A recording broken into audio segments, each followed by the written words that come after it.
Terima kasih Anda masih bersama kami. Bagi Anda yang baru saja bergabung, kami hadirkan kembali 3 berita utama hari ini. Kirap pernikahan Kaisang Erina disambut lautan massa di sepanjang jalan menuju Pura Mangkunegaran. Warga berebut souvenir pernikahan Kaisang Erina.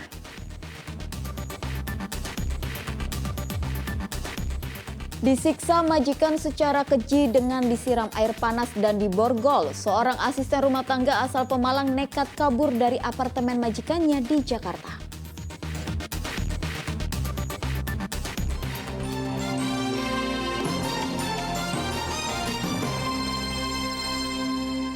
Pasangan Kaisang Pangarep Erina Gudono dan keluarga melaksanakan kirap dengan kereta kencana pada hari Minggu.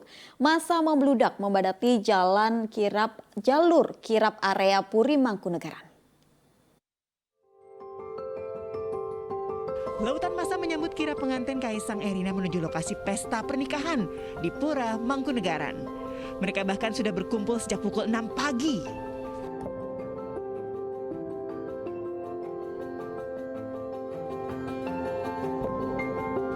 Ada 12 rombongan kereta. Yang pertama tentunya pengantin. Lalu para saudara kandung, kakak ipar hingga keponakan, hingga kedua orang tua mempelai.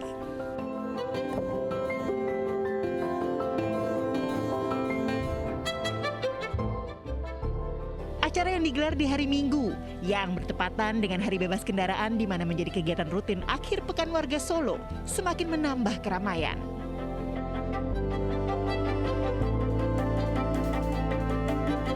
Rombongan pengantin dan presiden menyapa masyarakat yang hadir di jalur sepanjang 1,8 km.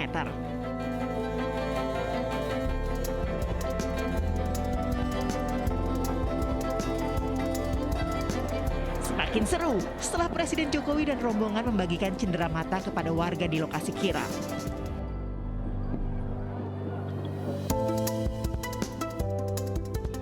Selain menyaksikan kirap, di sini juga tersedia panggung hiburan, pesta rakyat, kawinan putra bungsu presiden.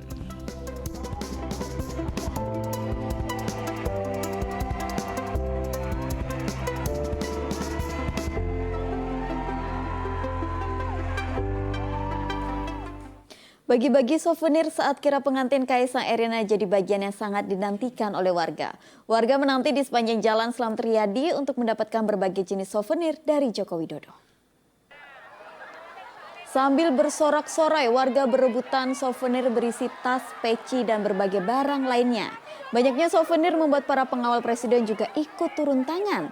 Warga senang karena bisa menyaksikan acara rangkaian prosesi pernikahan Kaisang Pangarep dan Erina Gudono.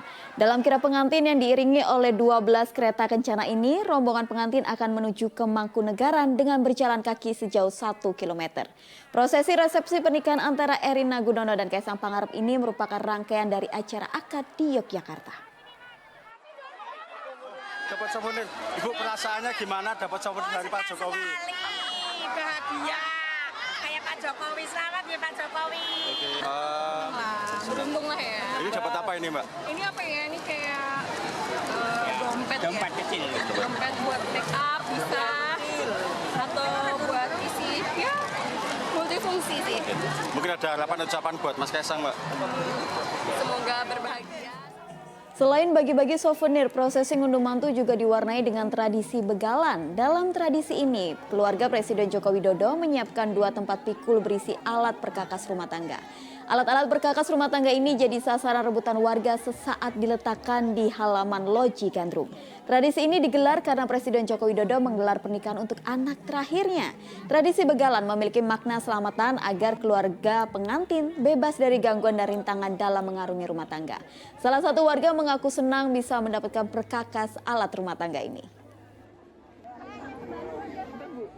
Yang nggak rebutan kebetulan pas di depan, Pak. Dapat apa tuh, Bu? Dapat apa ini? Panci atau wajan? Wajan. Susah nggak, Bu, tadi dapetinnya? Gampang, orang pas kebetulan di depan saya. Yang lainnya ada sempat didorong-dorong nggak? Sekelompok anak SMK di Kota Semarang menyerang siswa SMK lainnya saat pulang sekolah, sehingga 1 siswa menderita luka akibat disabet senjata tajam. Polisi meringkus 4 siswa sebagai pelaku. Serangan brutal dilakukan SMK 10 terhadap siswa SMK Negeri 3 di Jalan Atmodirono, Kota Semarang.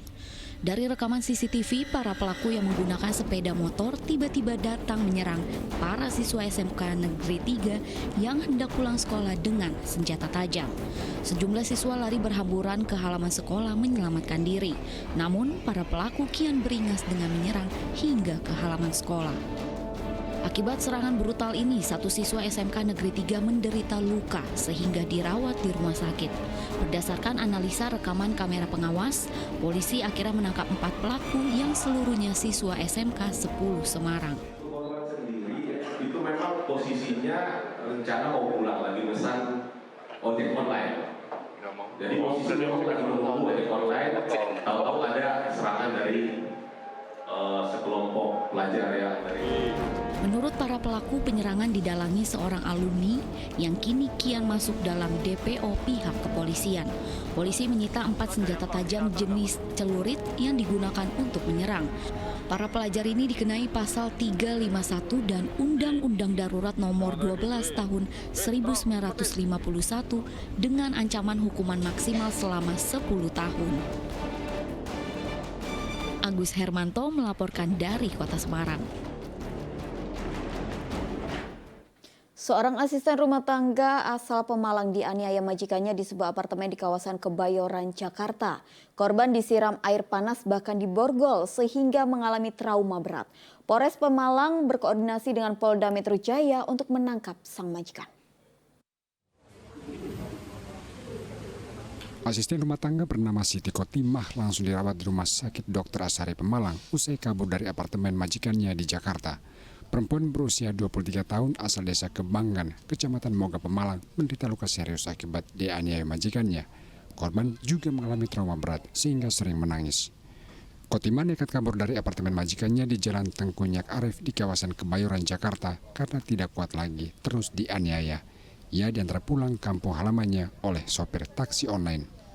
Tidak hanya dipukul, korban juga sering disirami air panas. Bahkan korban pernah dimorgol dan dipaksa terus bekerja dalam kondisi sakit. Penyiksaan berlangsung sejak bulan Juli lalu. Selama bekerja, sang majikan juga mematikan ponsel korban sehingga tidak bisa berkomunikasi dengan keluarga. Polres Pemalang akan berkoordinasi dengan Polda Metro Jaya untuk menangkap sang majikan.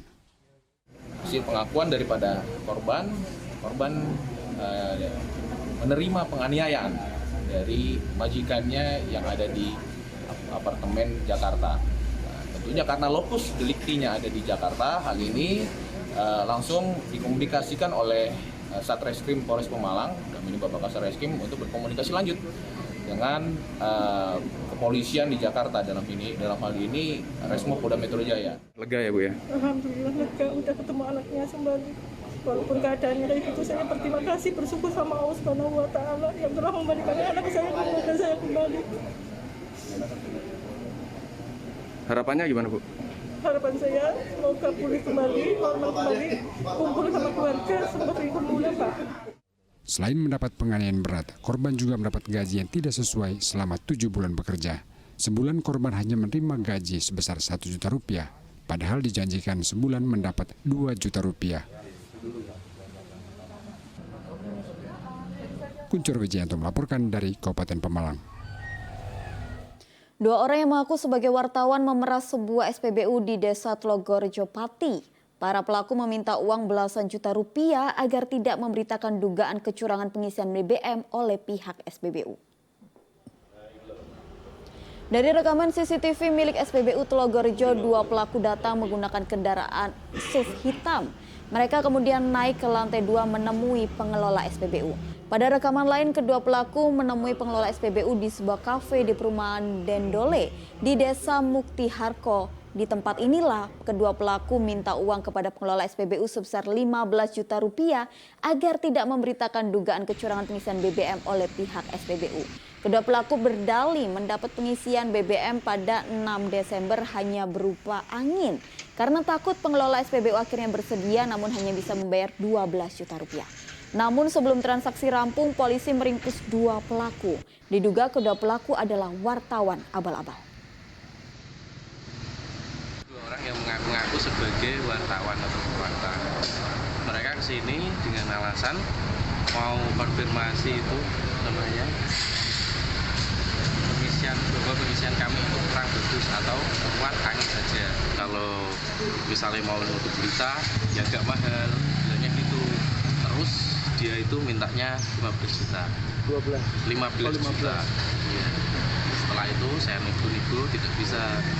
Saya nego lagi, dia coba telepon sama kantor, katanya minta 12 juta pas. Nah setelah itu saya ya gimana lagi, sudah nggak ada jalan keluar loh, daripada nanti SPP-nya jadi rugi, penjualan menurun, saya takut juga kan. Saya kasih itu duit 5 juta dulu, duit 5 juta saya kasih dulu, setelahnya yang 7 juta nanti nyusul. 4 anggota komplotan pencuri sepeda motor lintas kota dibekuk jajaran Polres Pemalang di sebuah rumah kontrakan. Penggerbekan sempat diwarnai perlawanan oleh para pelaku. Oh bener.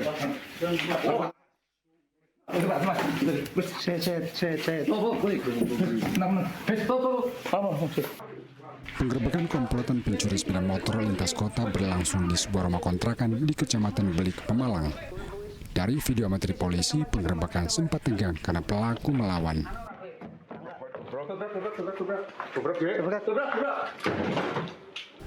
Namun karena jumlah polisi lebih banyak, 4 pelaku akhirnya menyerah. Komplotan sebelumnya mencuri 2 sepeda motor milik warga. Mereka sengaja menyewa sebuah kontrakan untuk menjalankan aksi.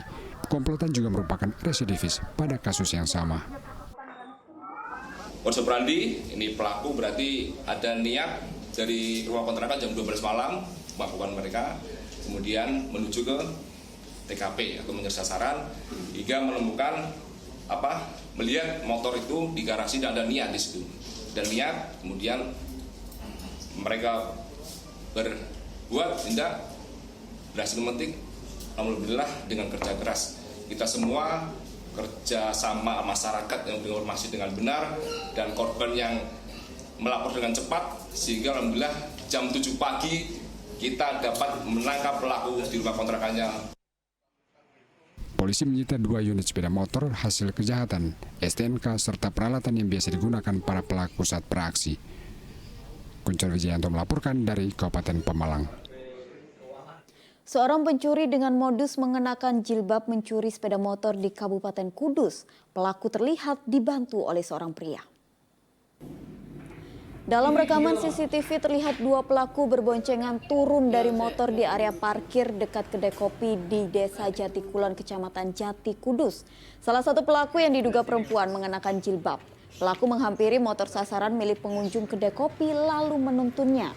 Motor tidak dinyalakan mesinnya namun didorong menjauh dari lokasi pencurian. Dalam sebulan terakhir, pencurian motor di desa ini sudah 3 kali terjadi. Ada kasus kedua pencurian berhasil digagalkan. Kotak amal di sebuah masjid di Desa Pandangan Kulon, Kabupaten Rembang dibobol maling. Dari rekaman kamera pengawas, pelaku mengenakan kaos putih dan bercelana pendek.